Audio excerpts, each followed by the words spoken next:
साथ संगत जी, प्यार से कहना धान निरंकार जी, प्रेम सहित कहंतु धान निरंकार जी।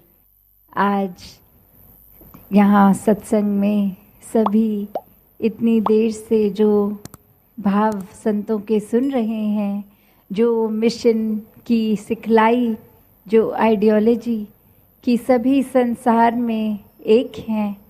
कोई ऊंचा नीचा जाति पाति जो भेदभाव मन किसी के प्रति वो नफरत का कारण नहीं बनाता। संसार में कोई कहीं पे भी जन्मा हो, कैसा भी दिखता हो, खान पान किसी का कैसा भी हो, वो कारण सिर्फ एक अभिन्नता रूप वो सुंदरता का ही प्रतीक बनता है कि इस परमात्मा ने जहाँ सृष्टि में हर चीज़ इतनी अलग बनाई, कोई भी चीज़ दूसरी चीज़ के जैसी नहीं दिखती, वहीं इंसानों में भी चाहे वो रंग का एक फ़र्क, एक कपड़े पहनावा, बोली भाषा, खाना पीना, ये सारे जो फ़र्क होते हैं, ये भी उसी प्रकृति की डाइवर्सिटी की तरह इंसानों में भी वो सुंदरता का ही प्रतीक है। हर किसी ने जहाँ ये परमात्मा को ब्रह्म ज्ञान द्वारा अंग संग देखकर इस परमात्मा के साथ अपना परिचय करके कि ये आत्मा की असली पहचान ये परमात्मा है, इसी से आई आत्मा शरीर में एक जीवन जीकर इसी में मिल जाएगी। जो ये भाव ये बात समझ लेते हैं, निराकार को जीते जी हर समय के लिए अपने मन में बसाकर जीते जाते हैं। हाँ जी, साधु संत मंडली प्रेम सहित कहवा। तो कैसे जीवन जीते हुए जब कोई इंसान अपने आप को श्रेष्ठ मान लेता है, ऊंचा मान लेता है, दूसरे को नीची दृष्टि से देखता है, मन में नफरत किसी न किसी वजह को बनाकर कि वो इंसान मेरे जैसा नहीं है, मेरे कल्चर का नहीं है, मेरे जैसा खाता पीता नहीं है, तो कोई ना कोई कारण बना के अपने आप को उनसे ज़्यादा इम्पोर्टेंट, महत्वपूर्ण, श्रेष्ठ बना लेता है। तो भाव वही कि अब जब इंसान के बुद्धि में ये बात बैठ गई कि हम सबसे अच्छे हैं, हमसे ज़्यादा तो कोई और अच्छा नहीं, फिर मन में अहंकार जन्म लेता है कि ये अहंकार फिर एक ही जगह का नहीं, वो इंसान को ही पूरे का पूरा अहंकारी बना देता है। फिर जीवन के हर पहलू, हर एस्पेक्ट में वो अहंकार ही छलकता है। जैसे एक कहावत भी है, सर कटे सर होत है, सर रखे सर जाए, कि अगर सर काटने के बाद एक इंसान का एक जो रूप, ये सर कटने के बाद सर का होना, सर कटे सर होत, कि ये सर अहंकार वाला सर है, ये अभिमानी सर है, कि जब ये सर कट गया मतलब एक इंसान ने अपने अहंकार को जीवन से काट दिया, तो ही एक वो श्रेष्ठ हो गया, एक सर उसका असली मायने में है। और जहाँ सर रखते हुए सर जिसका है, वो मतलब अहंकार वाला सर जिसका है, उसका तो एक आइडेंटिटी, एक रूप, एक सर वो चला गया। कि कैसे जो अपने अहंकार को छोड़ देते हैं वो वाकई ही श्रेष्ठ इंसान हो जाते हैं, क्योंकि वो फिर हर एक के लिए अपने दिल से नम्रता भाव रखते हैं, सेवा भाव रखते हैं। वो फिर हर एक के लिए अपने आप को समर्पित रखते हैं कि हम किसी से ज़्यादा अच्छे नहीं हैं। पूरे संसार की, समाज की, घर परिवार की सेवा के लिए ही हम बने हैं। सबकी सेवा बिना भेदभाव फिर करता जाना है। और यही फिर अहंकार अगर चढ़ता है सर के ऊपर एक अपने आप को ज़्यादा इम्पोर्टेंट बनाकर, तो फिर ये अहंकार तो उस तरह भी रूप ले लेता है कि फिर एक अत्याचार एक दूसरे पे कर बैठते हैं, एक खुद को इतनी इम्पोर्टेंस देके कि दूसरे का पॉइंट ऑफ व्यू भी नहीं समझते, एक फिर अपनी आइडेंटिटी ही ये बना लेते हैं कि हम जब तक किसी से एक अच्छी तरह नहीं बोलेंगे तभी हमारी इम्पोर्टेंस बनेगी। तो बात ये नहीं कि एक अपनी जगह कहीं समाज में बनाने का मतलब दूसरों से कड़वा बोलें, दूसरे के प्रति एक शिष्टाचार ना रखें, हर एक के प्रति हर समय एक मन सिर्फ अपनत्व का भाव जब रखता है तो ही वो सफल जिंदगी बनती है। एक कहानी भी दासी को याद आ रही है कि कैसे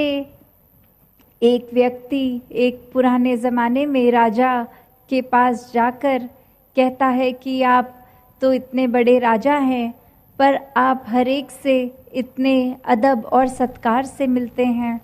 हर किसी को आप जब भी मिलते हैं मुस्कुराकर उसके आगे सर झुका लेते हैं,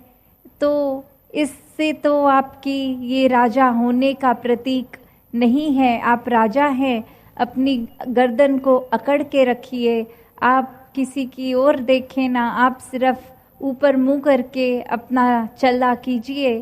क्योंकि वहीं आपकी प्रजा के जो वज़ीर भी हैं उनको भी आप ही के वजह से जो आइडेंटिटी मिलती है, तो वो इसमें एक बात ये समझते हैं कि हमारा राजा ही इतना नम्रता से हर एक को मिलता है, तो हमारी इम्पोर्टेंस ही क्या रही, हमारा वजूद इतना एक क्या बना फिर।